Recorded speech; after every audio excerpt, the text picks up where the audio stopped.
Welcome to Ustick Road Church of the Nazarene in Caldwell, Idaho. This is the Sunday morning service.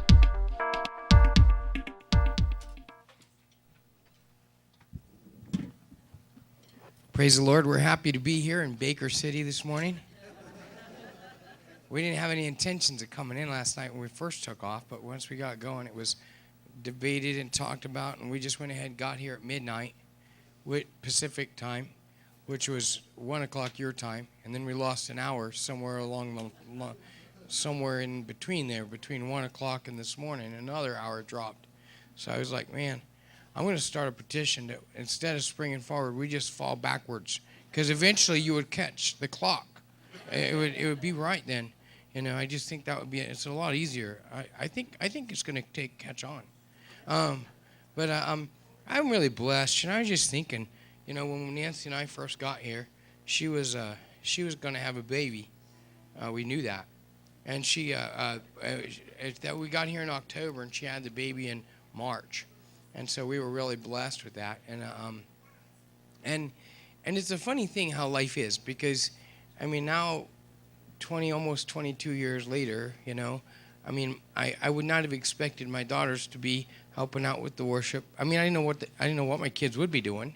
I don't know why I'm surprised, but it's like I'm really happy about it, you know. I mean, but I go, one of my daughters helping out with that, and then the other one is getting ready to bring you the message this morning, and I am so pleased. When Brianna was in the 10th grade, she won the. I like to brag on her.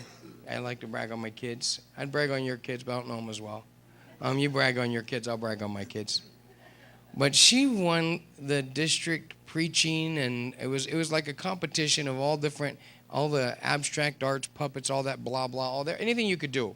And she preached, and she walked away with a superior, but also took the whole gambit, the whole.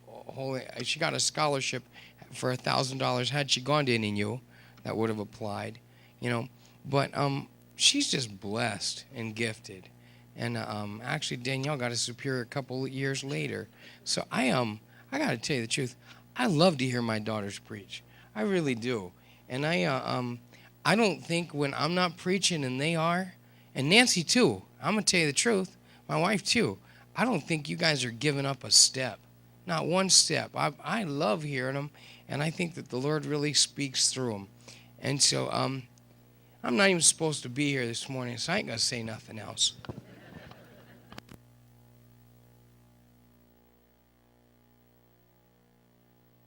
So this morning we're going to be from, the sermon's going to be from 1 Samuel 3.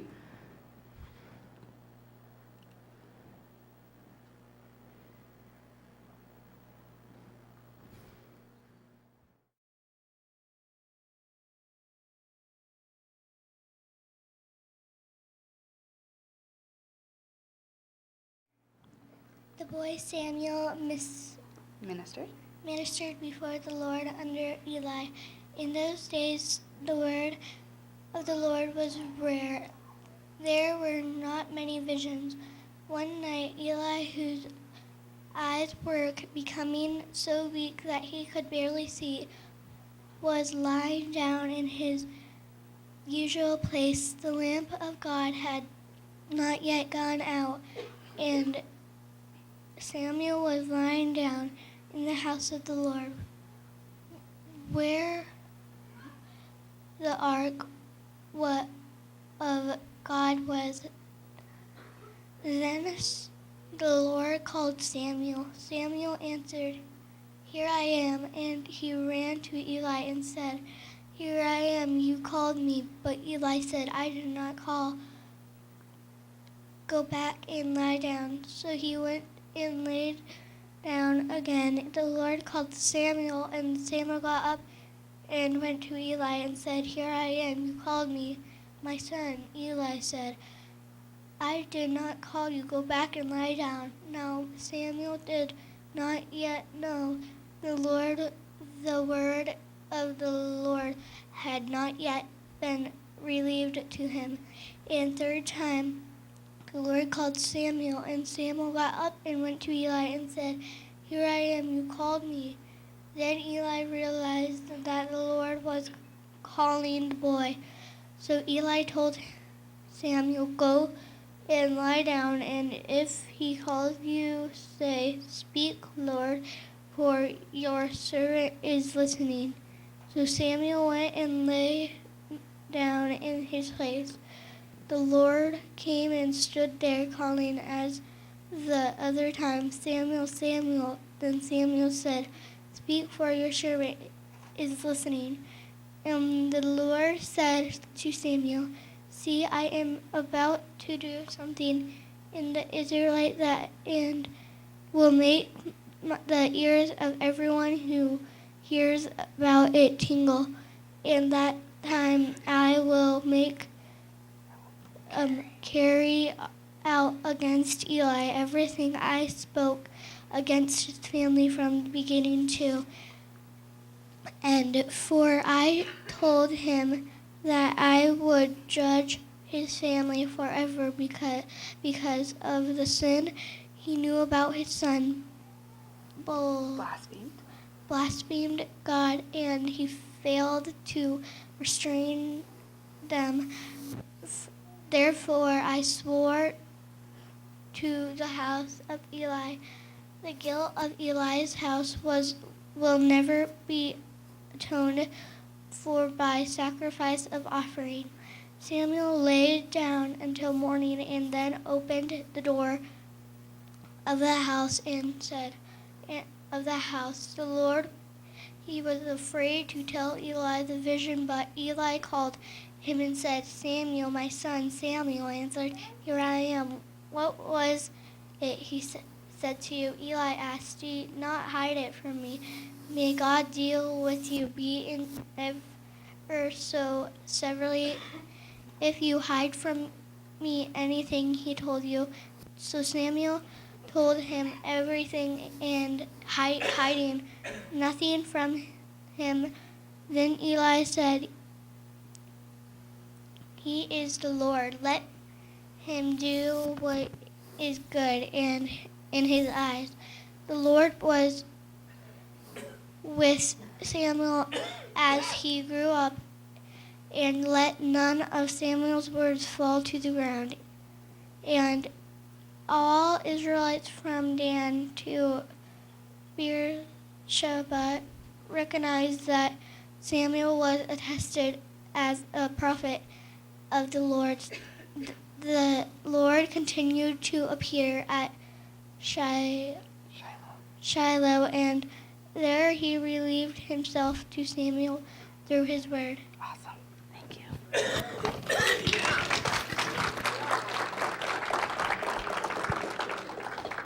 All right.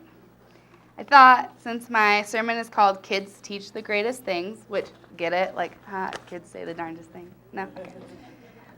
I should probably have a kid read it, right? So let's just pray real quick. Dear Heavenly Father, thank you so much for today, and thank you that we could all come together and be in your house, in your presence, and that we could just spend this time worshiping you and discovering more what it means to follow you and love you and the people around us. I pray that you would just allow for your words to be spoken and not mine. In your name, amen. So, I think this is just a great story. I like it because Samuel is very young, Eli's an adult, so it really, like, for me at least, when I read it, I seek to have myself be more and more like Eli to children every day, like to allow for them to learn and discover who God is and what God is calling them to do. And I thought, I've been here for over a year now as children's director, so I should probably tell you some of the stuff I've learned, right? And I think that it's really important for us, especially as adults, as people who have been in the church our whole lives, to really recognize the value that kids bring to the church community as a whole and the things that they can tell us. So we're just going to kind of go over a few things that we can see through this story, but also through the kids even here. The first thing is our morality. Oh, no, I tried. It's not working. Okay. Our morality is bigger than us. When Eli didn't confront his kids' sins, this became a place where Samuel now had to step in. He was forced to be in this really uncomfortable position where he was now the one talking to Eli about his shortcomings. As a child, he was now forced to listen to God and then to go and relay this message to his mentor. And when we have moral shortcomings that God has pointed out to us, it says, right, that that Eli was very aware of his children's sins and that he didn't deal with them. But when we allow for these shortcomings and these moral shortcomings to become a part of our everyday lives, it then becomes the responsibility of someone else to address that issue. And I think a lot of times it comes down to the people who are the most sensitive to God's voice. And I think most of the time, the people who are the most sensitive to God's voice are younger than us. And so what that really forces individuals to do is really to have to become a part of a very uncomfortable conversation.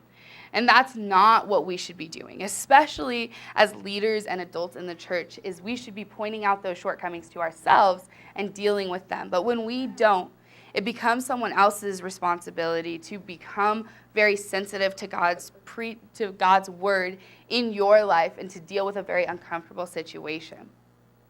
But also, it's more than just the moral shortcomings, right? It's also the morality and the focus of God in our lives. Because when we are focused on God, we can actually see God working in other people's lives. While Eli had these very clear shortcomings, he also was very aware of God's voice. And so when Samuel is like, I'm here, you told me to come here, and you're not saying anything, Eli was able to say, oh no, that's the voice of God speaking to you, not me. And I think especially when we have people in our lives that are maybe literally young, right? Maybe literally a child, but also maybe spiritually young. It is imperative that we are able to see what God is doing in their lives and to move through that and to be able to see that and love them, and also to take the time to let that flourish. A long time ago, not that long because it was me, so I don't know, a few years, we didn't have a children's church. And so I started it again. And I had Danielle and Leah come under me and start to lead. And then I left. And I don't know if you've noticed for the last 4 years, but they've led your children's church. And now they have Danielle in the back there, a different Danielle, and Matea and Ethan are now the ones, and Matt, who are now leading children's church. And it's because when you actually focus on what God is doing and the place that God is calling other people, you are able to take that to mature, to allow for them to mature, to allow for them to grow.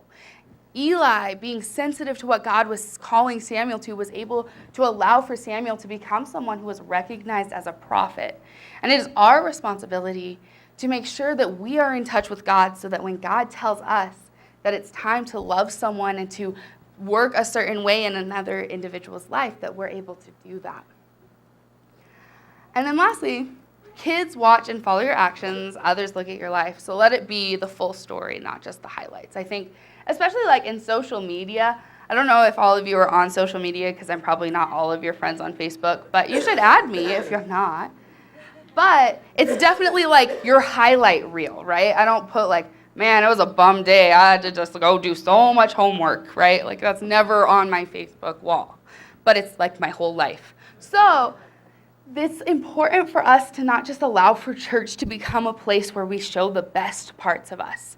I just remember little Risa, who is in children's church, who comes with the Condells, looking over at Betsy one time, who had her hands raised and was worshiping God, and Risa mimicked that action. Because when we show people what it means to worship and love God, and we show them the whole of what it looks like to be in pain and it looks like to follow God, that is something that people can connect to. That is something that people can follow. And that is something that we want people to follow. Not this whole idea that we have to be perfect. One of the things that a lot of kids talk to Danielle and I about is that we're single. I don't know why. It's like sometimes you're like, come on. But Valentine's Day came, and I mean, that's like the day that you really want a boyfriend because like there's so much chocolate for sale. And you're like, I'm broke. And you're like, but if I had a boyfriend, he'd just buy me chocolate. And that's all I want. And then your parents buy you chocolate and you're like, never mind, I'm good. So we've started making a joke that Peter is Danielle's boyfriend and Max is my boyfriend because we love them, they love us. They don't buy me stuff, but it's fine. And so on Valentine's Day, we decided to take pictures with our boyfriends. And Gracie asked, what are you doing? And we were like, oh, we have a joke. And she said, well, then can I take a picture with my boyfriend? She took a picture with her boyfriend. And he's pretty great, too. I don't think he buys her chocolate either, but we're going to talk about it. And I think that this is like the important aspect, is that it's important for there to be healthy, flourishing relationships, marriages in the church to look at. Absolutely. And there are. I mean, I could point out tons of marriages in this church that are beautiful and wonderful, but that's not part of my life. It's not a part of my highlight reel right now, right? So it's important for me to also be comfortable and confident in who I am and who God has called me to as an individual right now. Because if I can't, then when Gracie asks me about being single, I can't tell her it's okay if I'm not okay with it. When someone asks Danielle, like, why you don't have a boyfriend, she has to be able to say, because God is enough for me right now in this moment, right? But it's also important that when Savannah goes, but like, is it hard? That sometimes I go, yeah, sometimes it's hard. And sometimes I'm tired of it, right? And this is part of having this highlight reel, but also showing the pain and the greatness between where God has called you right now in this moment. Eli is in this really uncomfortable time of his life where he is still called to be a minister, but he has also been told that God is going to curse his family. That is a very uncomfortable place to be. Yet, he tells Samuel, God is in control. God is this, and God is good enough. And God is what I need right now. And my sons are messing up, and I messed up, but God is in control of this. And that is so important, because that is every moment of every day of our lives. I'm sure once I get in a relationship, I'm still going to have to say the same things I say while I'm single.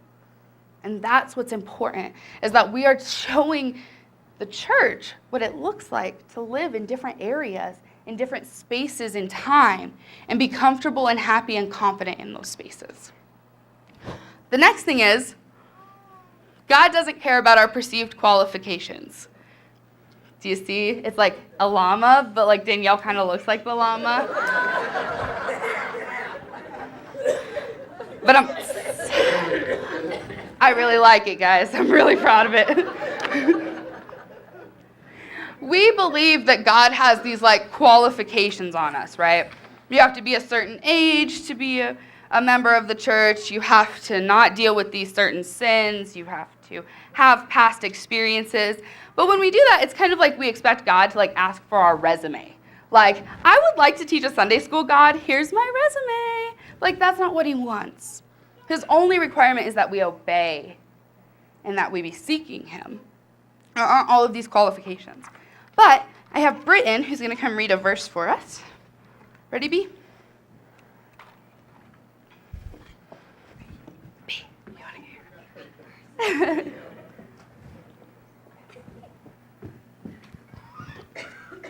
Right there. Don't let anyone look down on you because you are young, but set an example for your believers in speech, in content, in love, in faith, and purity. Good job.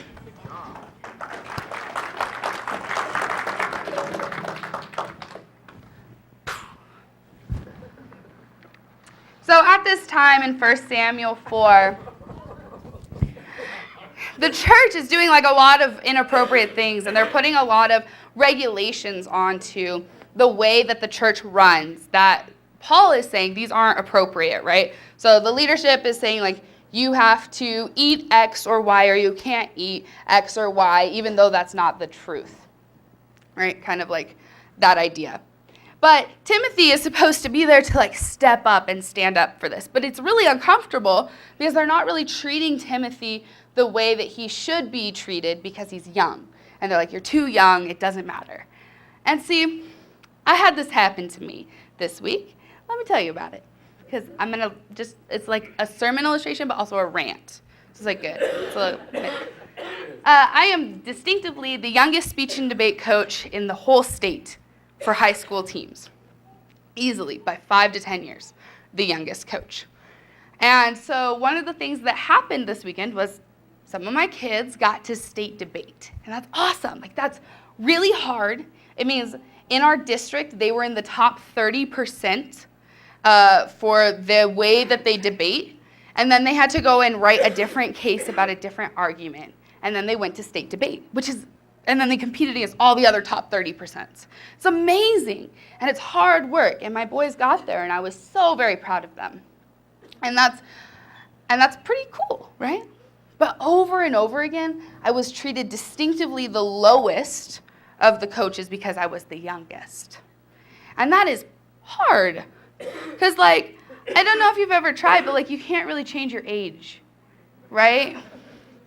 So I had to keep going and pushing, and it was hard to do the things that I was supposed to do in the climate and situation and context that I was in. And so after the tournament, I was just distressed, and I was emotional because I had been treated so poorly. And one of my boys said, "Brianna, you did what they did, but you're younger. That's good." And I was like, "Oh, yeah, you're right. That's pretty cool." And I think that's sometimes what we get into the rut of doing here is we go, "Oh no, you can't lead that because you're too young. You can't be involved in that because you're too young." But the truth is that if God is calling someone to do something, then we should probably be letting them do that as a church. We should probably not get in the way of God's callings. It's like ideal. It's important for us to be able to step back and allow for God to use the people that he's supposed to be using in the context of this church. It's imperative, because if God is calling someone to preach at 14, we should probably allow for them to preach at 14, right? We should probably check that what they're saying is good, right? Probably check their theology makes sense, but we should also make sure that we don't ever stifle the calling of God on people's lives, because God doesn't care about your age or the things you're struggling with. He cares about your obedience and your sensitivity to him. Samuel was still young, and it says that he didn't know God's voice.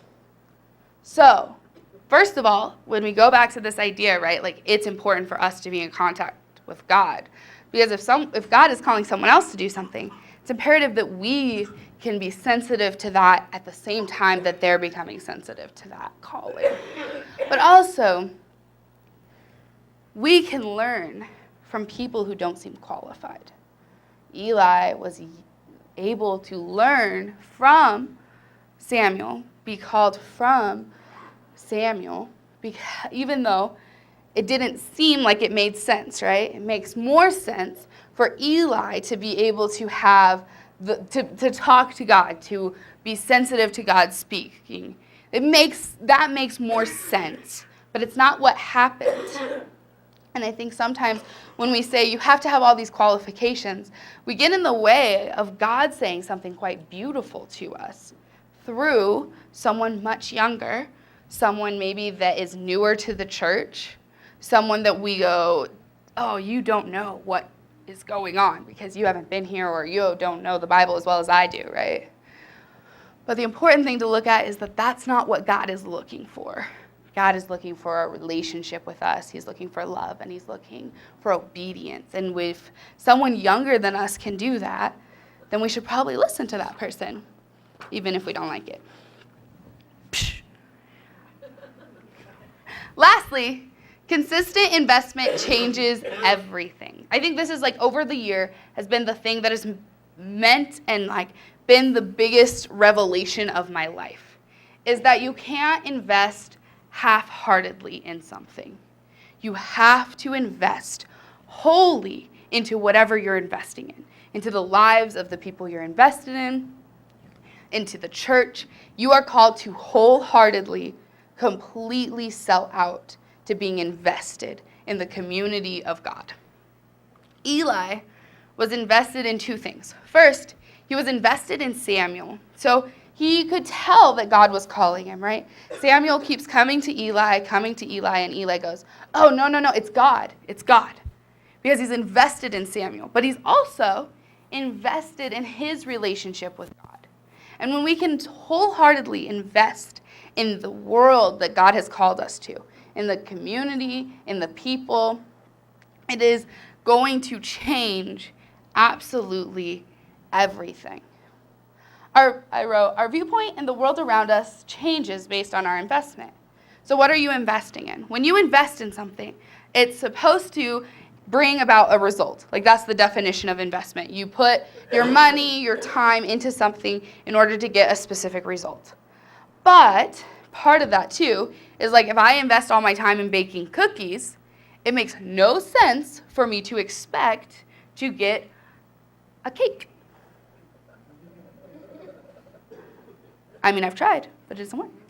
So that's part of this, right? If you are not investing where you want your result to come from, you're not going to get that result. If your desire is to have a result of a child who worships and loves God, you have to invest in that child and in their spiritual welfare. You have to. If your desired result is that our children's program here gets bigger and better and stronger, you can't invest anywhere but the children's program to get that result. If your desired result is that you grow closer to God, then your investment has to be in your relationship with God. So where are you investing your time? Because for a long time, I invested my time in school. And don't get me wrong, like, that's good, because then if you don't invest time, you fail, and then you have to go for longer, and that just, like, is a mess. But I'm not saying I know that from personal experience. But I invested all my time in school and expected a result of a stronger relationship with God. I expected the children's program I was involved in to get stronger. I expected it. But how does that make sense? It doesn't make sense, in case you were wondering. So if you expect for your investment to be that you become more relationally invested in the people in this church, you have to be relationally invested in this church, right? You have to be here, and you have to come to extra stuff, and you have to go to church, and you have to go to Sunday school, and you have to maybe go out to lunch with people afterward. If your expectation is that you can really help to mentor someone else in the church, you have to invest first in that age group and then in a child. You have to invest where you want your result to come from. So, I think that this kind of comes down to the idea that so when I took one of my education classes, we had to do like a philosophy of education. So for your philosophy of education, you go, I want my classroom to be awesome. And then you say, here's how I'm going to make my class awesome, right? I mean, it has to be more specific than that, but I'm giving you like a general overview. So like I said, I want kids to feel as though they are valuable in my classroom. So the way that I do that is I make little booklets of each kid's skill sets that they can go look at when they need to. That's in my philosophy of education. So the same thing I think is kind of true when you are going to figure out where you want to invest in the church. You have to like make your philosophy of church, right? What do you want as a result from this church? What do you want people to feel as a result of you being here, right? Do you want people to feel as though they're more valued because you're here? Do you want people to feel as though they're more listened to? What do you want? And then how do we get there? So for me, first of all, I focused in on children. I like kids a lot. Childhood is where I really struggled with my faith the most, and I watched it through my adulthood. So I see a lot of value in ensuring that our kids are allowed to ask questions and allowed to have relationships with adults who love them and invest in them daily. And so then I asked, how do I do that? How do I get to this end result where kids are comfortable asking me questions about God? How do I get to the place where they feel more valued because I'm here? And I want to show you some of the ways that I do that. I take silly photos. So Snapchat has a cool thing where you can make a filter and then it makes weird things happen on your face. And that's what happened, right? So up in the corner is Savannah and Gracie and I, Olivia, Bina, Britton. These are all kids in this church and that I'm investing in, except for the one in the corner.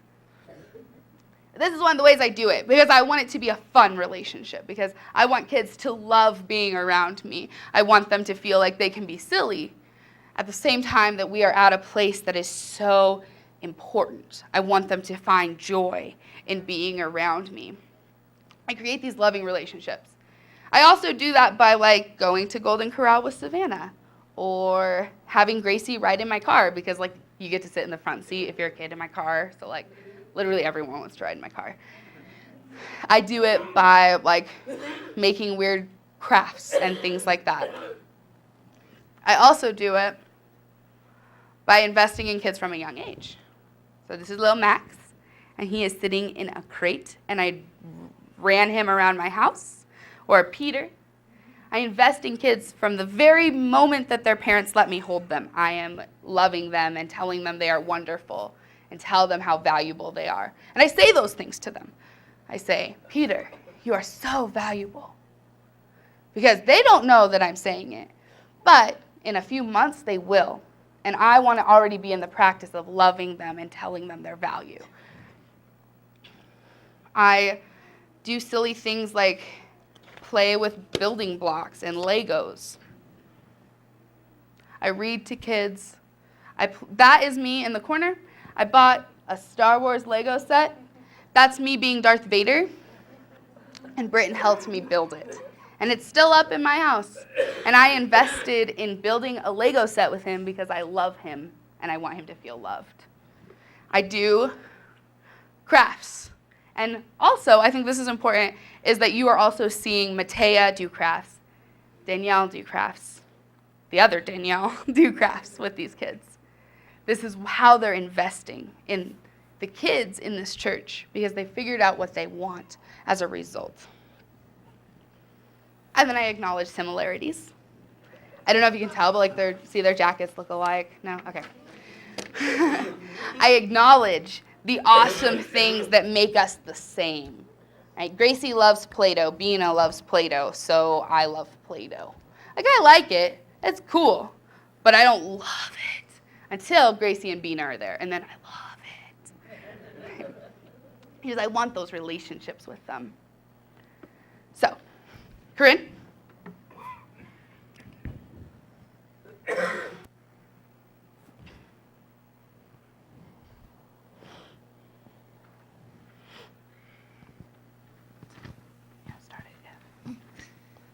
If I speak in the tongues of men or of men or of angels, but do not have love, I am only a resounding gong or clanging cymbal. If I have the gift of prophecy and can fathom all mysteries and knowledge, and I have a faith that can move mountains, but do not have love, I am nothing. If I give all I possess to the poor and give over my body to hardship, and I may boast, but I do not have love, I gain nothing. Thank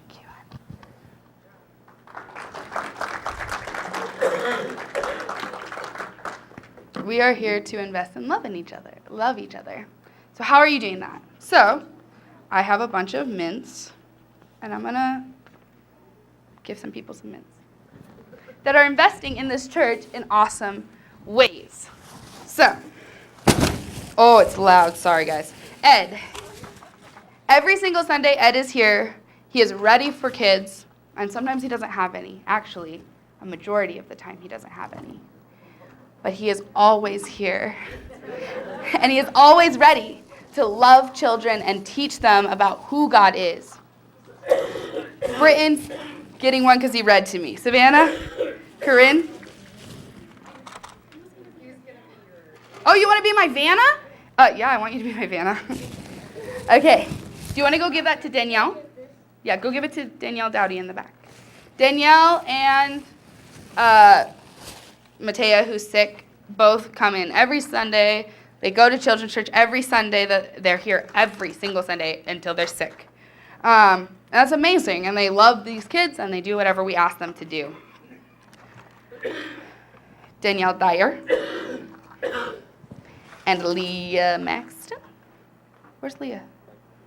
Oh, there. She's over there. Danielle teaches a Sunday school, does worship, and leads children's church. So that means that some of her Sundays look like getting to worship practice at 9, starting Sunday school at 9:45, coming and leading worship right after Sunday school, and then as soon as worship is over, going and doing children's church all Sunday. Leah goes to Sunday school, teaches children's church, and does this as well. That's a lot. They are wholeheartedly and continuously invested in this church. And not just in the children of this church, in the worship of this church, in the Sunday school of this church. That's huge. Betsy is gone. Brian Perkins. Brian Perkins is here at 8 every Sunday. Yeah, he's here on weekends. He's here on Wednesdays. He's here, I don't know. He might live here. I haven't quite figured it out. Kenzie and Alex are our Sunday school secretaries. So what that means is they make sure that all of our paperwork is done, but they also do any of the random things that I ask them to do. They fold the booklets, they paint numbers, they do anything I ask them, literally anything. Ernie, is Sharon here? Ernie and Sharon, I love teaching Sunday school next to them because I have never heard people love and laugh with kids as much as they love and laugh with kids. And they are wholeheartedly invested in this church and in the children of this church. Roger Tish. Roger Tish, hi Roger, was the first sentence I ever said, which I think tells you how long he's been here. And I was thinking about it, and I was like, I don't even know. I don't even know when he's missed. I don't know. You are always here. It's amazing. And he is quiet, and he just serves. And he serves, and he serves, and he serves, and he loves this church. And he invests in this church every single day. And that is amazing. I was going to give Larry and Cindy some, but I'm sure they have a billion at home. Mark and Mindy Mayo, it has been, I'm going to cry. It has been one of the biggest blessings to know that my church and my Sunday school room is going to be clean on Sundays. That is so important. To know that I can come in and just have a space that is mine and has been loved and has been cared for over the week is amazing.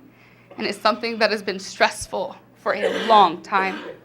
And they have just come in and taken a massive piece of weight off of my chest and off of my heart because I had to come in every Sunday and take all the trash out of the Sunday school rooms, and I had to do it myself. And it has been such a blessing to not have to do that. And then, Jason, give these to Betsy. Betsy, this last week, let me invade their children's time, or their youth group, to do some stuff we needed to do for children's quizzing. She's constantly invested in anything this church needs, and she uses the youth group to be a ministry to the rest of this church. People investing in the church looks different, but I promise you that it looks like praying for this church. It looks like loving people in this church. It looks like knowing people's names. It looks like being here, and it looks like being sad when you're not here. And it looks like being sad when other people aren't here. So the question is, where are you investing your time, energy, and money? And also, time does sometimes mean, are you sleeping instead of being where you should be? Where's your time? Is your time, because look, I like sleep a lot, but I'm always here because I would rather invest my time here than sleeping. I'll sleep after church. Where does God want you investing it? Does he want you doing something that doesn't quite seem like investing in the church? Does he want you cleaning the church? Does he want you greeting? What does he want you doing? Does he want you doing the paperwork? What does he want? It is your job to know what he wants you investing in, and it is your job to ask other people. Samuel asked Eli what he wanted. Eli, I'm here. And Eli was able to say, you are here, but let me redirect you. So do you need to go and ask somebody to pray for your redirection? To pray that their heart is quickened to where you should be redirected to? What does God need you to do to invest in this place, in this wonderful, loving, invested in, cared for, prayed over space? What does God want your piece to be in that?